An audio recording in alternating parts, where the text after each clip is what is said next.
What's up, Final Ghouls? I hope you're all having a fantastic day. With the small reveal of Haddonfield's rework and licensed DLC killers getting unoriginal skins, I wanted to take a look at a future possibility that could be around the corner for Dead by Daylight. As always, before we get started, make sure to hit the like and subscribe button if you like this video and others. Also, be sure to click the bell icon to be alerted when new videos go live. And don't forget to check me out live on Twitch.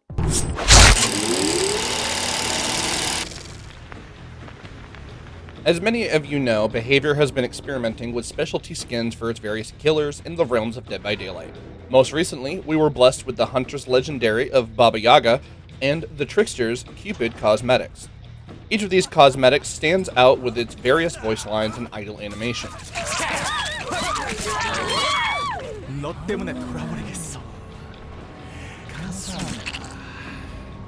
And thanks to the introduction of the Minotaur Oni and Krampus Trapper skins, Behavior continues to experiment and push the boundaries of variety when it comes to their original content. But let us not forget the alternate cosmetics for licensed DLCs, such as the Blighted Executioner and Nemesis Killers, as well as Tome 10's alternate Pig cosmetic, which for the first time humanizes Amanda's appearance.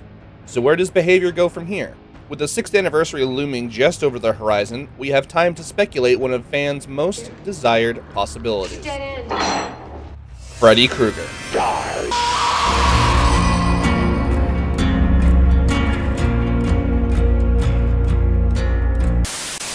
But fans have been torn as to what version of the original Robert Englund would make sense to bring into the game.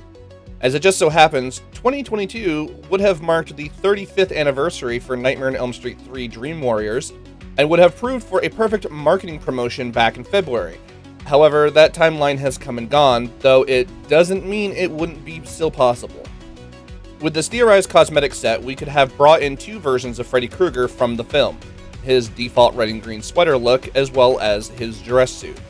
Additionally, as an alternate Quentin skin, we could additionally have two versions of Nancy Thompson, her 80s attire and cocktail dress from this promotional photograph. But Joey, the licensing, how can they even pull that off? Yes, licensing is always an issue when it comes to these types of special cosmetic licenses. While it could be a lengthy process, it's not entirely impossible. Here's what would have to happen. First, let me stress that these cosmetic licenses would not change the license deal of the original agreement of the reboot of Elm Street. They would have to get permission first for the allowance of alternate non-required cosmetics to be allowed for that DLC, and if they got the go-ahead, here's the rundown of what Behavior would need to do in order to bring OG Freddy and Nancy into the fog. Number 1. Behavior would need to seek a license from both Warner Brothers and the Craven Estate. While the cosmetic would be based on the original film property, they still need to get the Craven Estate's approval, as Freddy is still property under the estate. Number 2. Behavior would also need to seek a license to use Freddy's trademark pieces from the original Part 3 film, as Warner Brothers owns the merchandising and character props of the Robert Englund Freddy Krueger, as well as Nancy characters.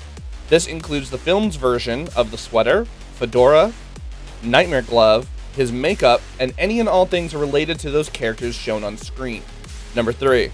As we saw with the recent voice lines of the Cenobite, Doug Bradley was later invited to record reimagined dialogue from the original Hellraiser franchise for the in-game killer. I have such sights to show you.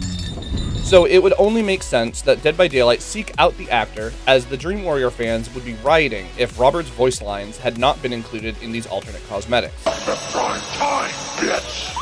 Additionally, though, Behavior would also need to seek a license not only for Robert, but for Heather Langenkamp's voice and likeness as Nancy. And number 4. Some folks have speculated that Robert or Heather may not want their likeness included into a video game, but the same speculation was assumed with Doug Bradley, with regards to the Hellraiser DLC back in the fall of 2021. Originally, Bradley had never heard of the game, nor was he ever approached. Yeah. Well, so Dead by Daylight is happening, and I'm on it, and it's me. It was thanks to the fans reaching out and bringing it to the attention that helped speed the process of the eventual involvement. It's a real lead for me at Steel City Con here in Pittsburgh. Fans suddenly started coming down the line and saying to me, "Are you going to do the Hellraiser chapter of Dead by Daylight?" And I had never heard of Dead by Daylight. I didn't know what Dead by Daylight was. I had no idea what they were talking about. So what do you all think? Would Freddy and Nancy from the Dream Warriors installment make a perfect template for alternate cosmetics for the Elm Street DLC? What version of Elm Street would you like to see brought into the fog? Let me know in the comments below. Until next time, sweet dreams.